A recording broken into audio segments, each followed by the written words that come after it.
एक घर जहां डाइनिंग टेबल पर बैठकर प्लानिंग हो रही थी दुनिया के सबसे बड़ी बैंक रॉबरी को अंजाम देने की। टेबल खाने की डिशेस से सजी हुई थी। सामने बैठे लोगों के दिमाग में चल रहे थे खतरनाक प्लान्स। आखिरकार वो चारों एक प्लान पर राजी हो गए। ये प्लान था $30 बिलियन यानी 2 अरब 46 करोड़ रुपए को चुराने का डायनामाइट प्लान। देश दुनिया की बड़ी बैंक रॉबरीज पर हमारी सीरीज जारी है। इस सीरीज में आज कहानी एक ऐसे परिवार की जिसने मिलकर दिया अमेरिका की सबसे बड़ी बैंक लूट को अंजाम। अमेरिका के ओहियो प्रांत में रहने वाले दो भाई एमिल और जेम्स डिनिसियो, पेशा क्राइम, कभी छोटा कभी बड़ा कभी लोकल, लेकिन इस बार इनका प्लान था सबसे बड़े अपराध को अंजाम देने का। इन दोनों भाइयों को खबर मिली थी कि अमेरिका के राष्ट्रपति ने कैलिफोर्निया के एक बैंक में अरबों रुपए रखवाए हैं। बस इनका यह प्लान था वो पैसों को चुराकर पूरी जिंदगी आराम से रहने का। अमेरिका की सबसे बड़ी बैंक लूट को अंजाम देने के लिए इन भाइयों ने अपने एक साले और एक भतीजे को भी इस गैंग का हिस्सा बना लिया। उस रात ये चारों डाइनिंग टेबल पर बैंक रॉबरी की प्लानिंग को आखिरी अंजाम दे रहे थे। दिन तय हुआ था 24 मार्च का और प्लान था चंद घंटों के अंदर बैंक को लूट लेने का। बैंक लुटेरों का फैमिली गैंग तैयार हो चुका था अपने सबसे बड़े मिशन के लिए। साल था 1972 और महीना था फरवरी का। चारों ने ओहियो प्रांत से कैलिफोर्निया के लिए उड़ान भरी। ये इनके मिशन की शुरुआत थी। ओहियो में पहुंचकर इन्होंने सबसे पहले एक मकान किराए पर लिया।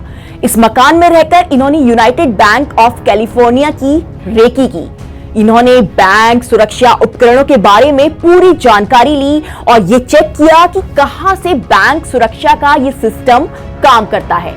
कुछ दिनों तक बैंक के बारे में सारी जानकारी हासिल करने के बाद इन्होंने 24 मार्च के दिन को चोरी के लिए चुना। इसके पहले इन्होंने डायनामाइट की व्यवस्था भी की।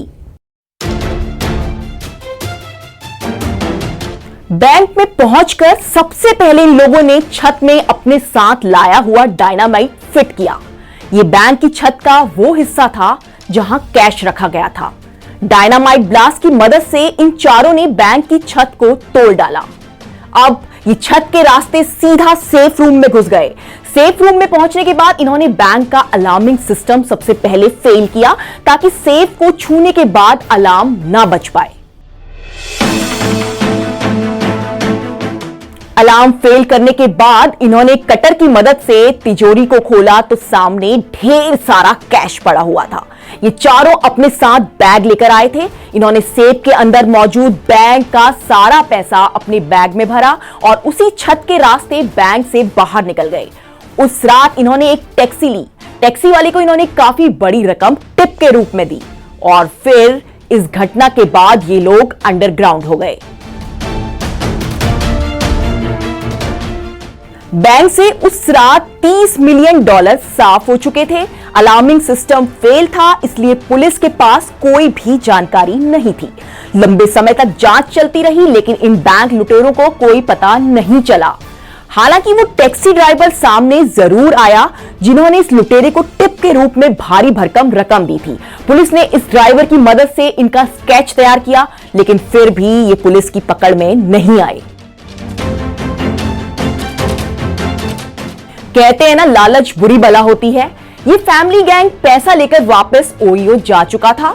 थोड़े समय बाद ओहियो के एक बैंक में भी इन लोगों ने एक और बैंक रॉबरी को अंजाम देने का प्लान किया लेकिन इस बार ये लोग पकड़े गए। उस टैक्सी ड्राइवर ने बाद में इन चारों की पहचान की।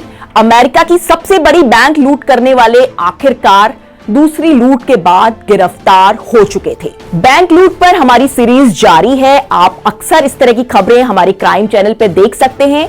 अगर आपको ये वीडियो पसंद आया है तो प्लीज इसे लाइक करें, एनबीटी क्राइम चैनल को सब्सक्राइब करें।